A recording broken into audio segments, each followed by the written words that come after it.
ខ្ញុំធ្វើមិនដឹងយាយសំខាន់ណាស់ដាក់ឈ្មោះបែបថៃវាប្លែកណាស់យាយហើយបើប្លែកទុកច្រាស់ច្រំខ្លួនឯងទៅអញមិនទិញទេអូនចូលបន្ទប់ទឹកម្ដងគិតប៉ុន្មានលុយយាយឈឺពោះណាស់ចូលបត់ជើងតូចឬក៏បត់ជើងធំ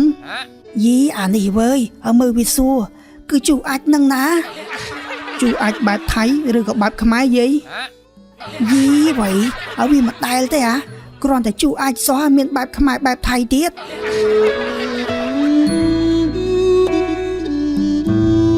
មានលោកយាយម្នាក់ឈ្មោះថាយាយតយគាត់ជាកមុំចាស់ម្នាក់រស់នៅក្នុងភូមិសពថ្ងៃគាត់រស់នៅតែម្នាក់ឯងដោយសារតែម្ដាយឪពុករបស់គាត់បានស្លាប់ចោលគាត់តាំងពីលោកយាយនៅក្មេងម្ល៉េះលោកយាយនៅ single រហូតមកដល់សពថ្ងៃនេះក៏ព្រោះតែលោកយាយមិនទាន់រកឃើញបរិសុទ្ធដែលនៅក្នុងក្តីស្រមៃឃើញឡើយអ្នកអើយទំនេរអត់តោះទៅមើលស្រែជាមួយខ្ញុំលោកបងខ្ញុំដូចជាអត់ទំនេរទេហើយបើទំនេរក៏ខ្ញុំមិនទៅជាមួយលោកបងដែរហើយអាម៉េចបានជាមិនទៅជាមួយខ្ញុំអ្នកខ្លាចខ្ញុំរឿងអីមែនទេហើយគិតមើលទៅខ្ញុំនៅក្រមុំចាស់ហើយឲ្យទៅស្រែជាមួយលោកបងអាម៉េចបើលោកបងគិតអាក្រក់ចាប់រំលោភខ្ញុំទៅមិនខូចក្រមុំខ្ញុំអស់ទៅហើយអីយីអីក៏ម្លេះយាយគិតបានវែងឆ្ងាយម៉េះឥឡូវមិនមកកុំនៅក្រមុំយូរពេកអីមកសេរីយកខ្ញុំហ្មងទៅខ្ញុំមកសុកចិត្តលេងប្រពន្ធខ្ញុំចោលអត់កើតទេខ្ញុំមកសុកចិត្តស្លាប់ក៏មិនយកប្តីគេដែរយ៉ាប់ហ្មងអាក្រន់តែនិយាយលេងសោះក៏គិតធ្វើដូចមែនតែអញ្ចឹងយាយអីក៏រោគចិត្តម្លេះឥឡូវបើមិនទៅហើយទៅខ្ញុំទៅហើយអូយតានេះឡប់អាម៉េចចេះសុកមកបបួលគេទៅស្រែតែ2នាក់បែបគិតប្រងធ្វើស៊ីឯងទេដឹងយាយខ្ញុំមកសុំលុយ500មកយាយយកទៅទិញការ៉េមហូបអាតេវហើយម៉ែឪហើយមិនសុំមកសុំយាយវិញម៉ែហើយឪគាត់ពងឆ្លោះគ្នាណាយាយខ្ញុំអត់ហ៊ានសុំទេហើយចាំយាយទិញឲ្យណាការ៉េមបែបថៃការ៉េមបែបថៃមកដល់ហើយបាទអូនឈប់សិនមើលមិនដូចជាលឺស្អីទេការ៉េមបែបអីទេអូនការ៉េមបែបថៃណាយាយរសជាតិបែបថៃឆ្ងាញ់តែចាក់ចិត្តបែបថៃហើយអូនឯងខ្មែរតើអីបាទយាយខ្ញុំមកខ្មែរតើយីអាលបលយោនេះបើឯងខ្មែរទេអាមិនទៅលក់ការ៉េមបែបថៃទៅវិញការ៉េមបែបខ្មែរឲ្យលក់មិនកើតមែនណាអាពងក្តោអូយយាយបើដាក់បែបខ្មែរស្ដាប់ទៅដូចធម្មតាអាមិនទេតែបើដាក់បែបថៃមានអារម្មណ៍ថាប្លែកបើគិតថាប្លែកទុកស៊ីតែឯងទៅអញមិនទិញទេអញ្ចឹងយាយឥឡូវបែបខ្មែរហ្មងទៅចាំខ្ញុំមកដកផ្លាកបែបថៃចេញវិញបើបែបខ្មែរមិនអញទិញយីអានេះអីក៏ម៉េះហ៎ការ៉េមបែបខ្មែរការ៉េមបែបខ្មែរមកដល់ហើយបាទណែអាចៅនៅចាំផ្ទះយាយមួយផ្លែតណាយាយរត់ទៅផ្សារទិញម្ហូបបន្តិចបាទយាយកុំទៅយូរពេកណាខ្ញុំមកប្រញាប់ដាក់បាយឲ្យឆ្មាស៊ីផងយាយទៅទិញត្រីអាំងមកគូទេចាំយាយចែកត្រីអាំងឲ្យឆ្មាចៅឯងស៊ីដែរណា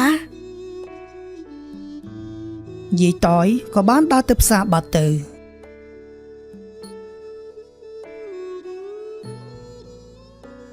ត្រីអើយត្រីអាំងបែបថៃតូបនាងខ្ញុំមានលក់ត្រីអាំងបែបថៃបុកល្ហុងបែបថៃសាច់អាំងបែបថៃនិងទឹកអំពៅបែបថៃណាចាយីហើយស្អីគេហាងហងឯងហ្នឹងអត់មានលក់របស់ខ្មែរទេអីបានលឺសុទ្ធតែបែបថៃអញ្ចឹងយាយរបស់ខ្មែរមានតែតតែស្អែកថ្ងៃនេះមានតែបែបថៃទេយាយទិញរអត់ហើយអាបែបថៃហ្នឹងវាអាម៉េចបានមួយដូចត្រង់ឃ្លានម៉េះហូយយាយបែបថៃហ្នឹងមានអាម៉េចវាដូចតែបែបខ្មែរដែរហ្នឹងហើយចុះបើដូចតែគ្នាមិនប្រកាច់ដាក់បែបខ្មែរទៅដាក់បែបថៃស្អីយ៉ាប់មែនវើយពួកអស់នេះម្ហូបខ្មែរឆ្ងាញ់មកកកវាលក់មិនកើតទៅនាំគ្នាលក់អាបែបថៃណាឆ្កុយមើលអញសួរដូចឆោត នៅថៃគេមានលក់ត្រីអាំងបែបខ្មែរវិញដែរអត់ហ៎ខ្ញុំធ្វើមិនដឹងយាយសំខាន់ណាស់ដាក់ឈ្មោះបែបថៃវាប្លែកណាស់យាយហើយបើប្លែកទុកច្រាស់ច្រំខ្លួនឯងទៅអញមិនទិញទេអញសុកចិត្តទិញមីយកមកឆុងស៊ីវិញឈប់សិនមើលលោកយាយកុំតន់ងមើលឥឡូវជួយទិញត្រីអាំងខ្ញុំខ្លះទៅណាព្រោះមួយព្រឹកនេះខ្ញុំលក់អត់ដាច់សោះយាយអញមិនទិញចង់ឲ្យអញទិញតតែលក់ត្រីអាំងបែបខ្មែរបានអញទិញហើយយាយអូខេយាយចាំខ្ញុំដកពាក្យបែបថៃនឹងចេញហើយដាក់ត្រីអាំងបែបខ្មែរវិញណាយាយឲ្យវាចឹងឡើងខ្វះអីម្ហូបខ្មែរមកកកកមិនលក់មកអាក្រាន់តែត្រីអាំងសោះវាយសតតែបែបថៃ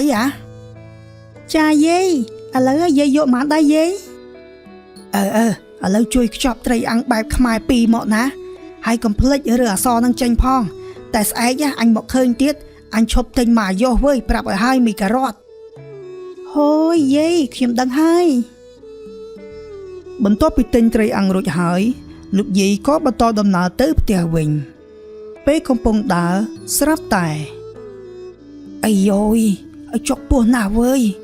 អូយទ្រាំអត់បានទេអូន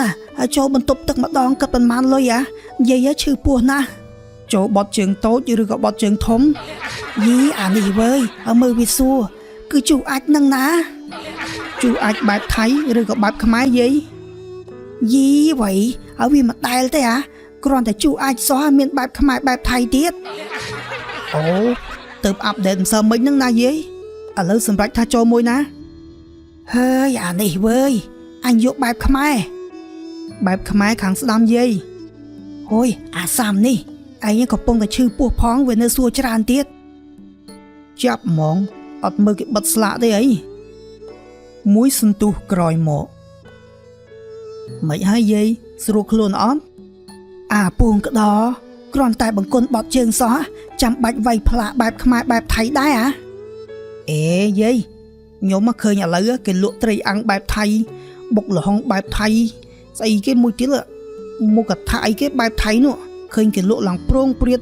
ដល់អញ្ចឹងខ្ញុំក៏គិតថាបង្កើតបង្គន់ជូរអាចបែបថៃមួយទៅក្រែងលោអ្នកដែលហូបរបស់បែបថៃហ្នឹងក៏ត្រូវការចូលណាយាយហើយអញសុំខ្លាចដៃហ្មងអាយូទៅដូចយ៉ាប់ម៉េះរបស់ខ្មែរមកកកអត់ប្រឹងនាំគ្នាប្រម៉ូទទៅប្រម៉ូទរបស់គេវាលុយត្រង់បង្គន់ជូរអាចបែបថៃទៀតនេះយាយសុំខ្លាចចៅឯងហ្មងចេះរត់នឹកឃើញកំណត់ឈួតអស់ហ្នឹងមកដឹងអីយាយបើខ្ញុំតាមគេតាមឯងដែរហ្នឹងហើយចុះបើដាក់បែបខ្មែរសតទៅវាថៃវាប្រកាច់ងាប់មែនអូយយាយ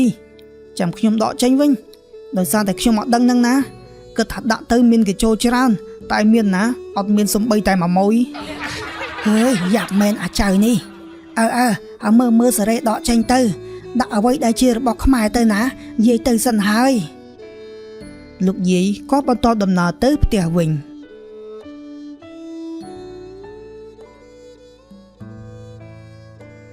អូយយាយថាទៅតែមួយផ្លែតតែនេះទៅជាង2ម៉ោងហើយណាយាយសុំទោសណាចៅឥឡូវឯងទៅផ្ទះវិញចុះណាយាយអរគុណហើយណាបាទយាយលុះស្អែកឡើងក៏មានស្រីស្អាតម្នាក់ដើរលក់កង្កែបបោក